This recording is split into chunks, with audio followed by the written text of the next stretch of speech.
As digital currency like Bitcoin explodes, so are crimes tied to it. Federal authorities are now expanding their efforts to deal with it, including one scam costing Americans millions. Pete Williams has more.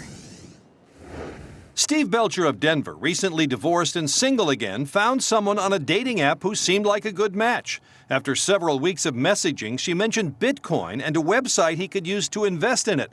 He didn't want to miss out on another hot prospect after failing to cash in on Apple and Google. I was like, wow, if I would have got in earlier on these technologies and this business, I would have done okay at this point in my life. So he started sending the website money and getting payouts as he watched the value of Bitcoin skyrocket.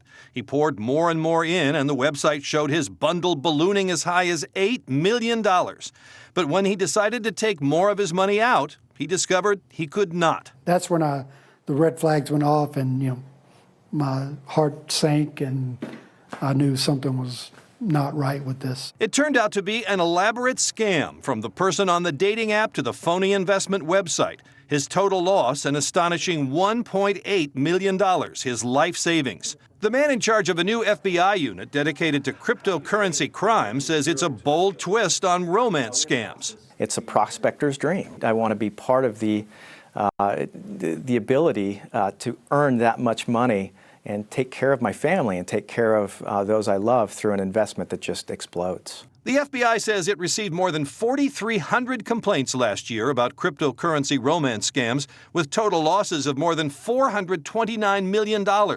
For the entire year, complaints of cryptocurrency fraud of all kinds reported losses of more than $1.6 billion.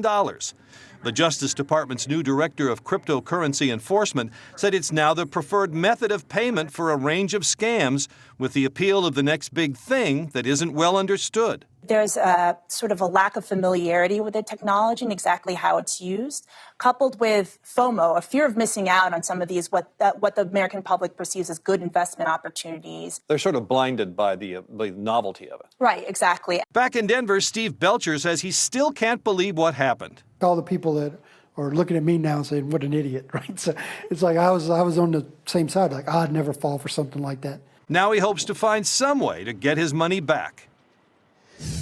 Pete Williams reporting with a valuable lesson there. A new